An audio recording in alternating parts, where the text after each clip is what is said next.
مالدار لوگ توجہ کریں میری بات پر، غور کریں۔ اللہ نے مالداروں کو جو دیا ہے تو ان کی محنت کی وجہ سے نہیں دیا۔ محنت مزدور تم سے بڑھ کے کرتا ہے، اوور ٹائم لگاتا ہے۔ خدا نے نا اپنے فضل سے دیا ہے۔ میرے ایک بزرگ دوست ہیں، سادے آدمی ہیں، ان کی ایک بات میرے نا دل میں بیٹھ گئی۔ سادے لوگوں کی بات ہے، سادی سی، تو کسی شخص کے ساتھ ان کا کوئی تھوڑا بہت اس کے ساتھ مدد کا رشتہ تھا، اس سے کچھ پیار کرتے تھے، تو کسی وجہ سے ناراضگی ہو گئی، تو کسی نے ان سے کہا کہ اب چھوڑ دیں، آپ کا اس نے اتنا دل دکھایا۔ تو کہنے لگے نہیں میں چھوڑوں گا نہیں، میں دیتا رہوں گا۔ کیوں؟ کہنے لگے اس لیے کہ میرے دل میں بات بیٹھ گئی ہے کہ پتہ نہیں اللہ کدے نصیبہ نہ دیندا ہے، تو یہاں سے کوئی کھا جائے، کسی کی مدد ہو جائے۔ آپ کے ہاں اگر ماتحت کچھ لوگ ہیں، آپ کو کسی کی مدد کرنی پڑتی، تو اگر آپ کا یہ ذہن بن گیا نا کہ میں صاحب ہوں اور میں انہیں دیتا ہوں اور میری وجہ سے کام چلتا ہے اور میری تنخواہ سے چولہا جلتا ہے، تو آپ نے بڑی چھوٹی سوچ پیدا کر لی ہے، آپ کمزور ہو گئے۔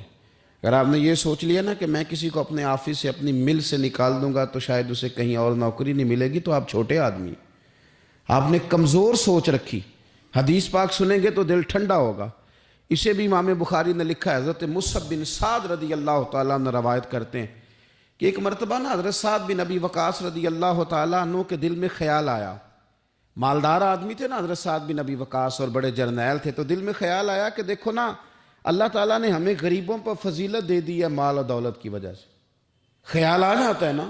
حضرت مصعب بن سعد رضی اللہ تعالیٰ عنہ فرماتے ہیں ان کے دل میں خیال آیا، دل میں خیال آیا کہ دیکھو اللہ نے پھر ہمیں فضیلت والا بنایا ہے، تو اسی لیے اللہ نے ہمیں پیسے دیے نا، اللہ نے ہمیں کچھ بنایا ہے تو پھر ہی اللہ نے دولت زیادہ دی ہے نا۔ تو فرماتے ہیں نبی کریم صلی اللہ تعالیٰ علیہ وسلم نے ان سے فرمایا یاد رکھو تمہیں نا تمہارے کمزور اور غریب لوگوں کے وسیلے کی وجہ سے روزی دی جاتی ہے۔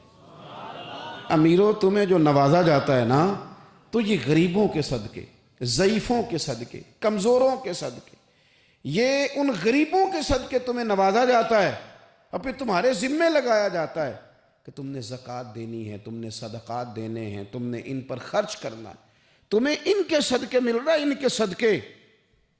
ایک سوچ یہ ہے کہ اللہ نے مجھے مال دیا ہے تو کسی وجہ سے دیا ہے، اور ایک سوچ یہ ہے کہ میری فیکٹری میں پتہ نہیں کون سا غریب لوگ ہے جس کی وجہ سے فیکٹری چل رہی ہے۔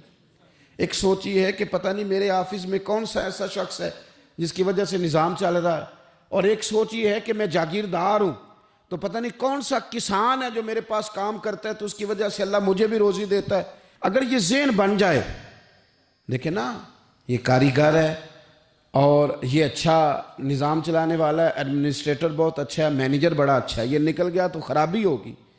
ایک ذہن یہ ہے، اور اگر ذہن یہ بن جائے کہ یہ بندہ غریب ہے، یہ مجبور ہے، یہ تنگ دست ہے، اس کے چھوٹے چھوٹے بچے ہیں اور مجھ سے تنخواہ لے کے جاتا ہے تو اس کا کام چلتا ہے، اگر یہ چھوڑ کے چلا گیا نا تو ہو سکتا ہے جو اس کے ذریعے رزق آتا ہے وہ نہ آئے۔ اگر یہ ذہن سازی بنے تو پھر میرا خیال ہے کوئی بھی امیر آدمی کسی غریب کو رسوا نہیں کرے گا، پھر کوئی بھی کسی کے لیے اس طرح کے لفظ ادا نہیں کرے گا کہ جس کے اس کی عزت نفس مجروح ہو۔ ہم اگر یہ تھوڑا تھوڑا کر کے رویہ اپنے دلوں کے اندر پیدا کرنا شروع کر دیں اور تھوڑی تھوڑی محبت کو بڑھانے لگیں تو آہستہ آہستہ ہمیں محسوس ہوگا کہ ہم کوئی ظرف کو اونچا لے گئے ہیں، ہمارے دلوں کو اللہ نے نرم کر دیا ہے۔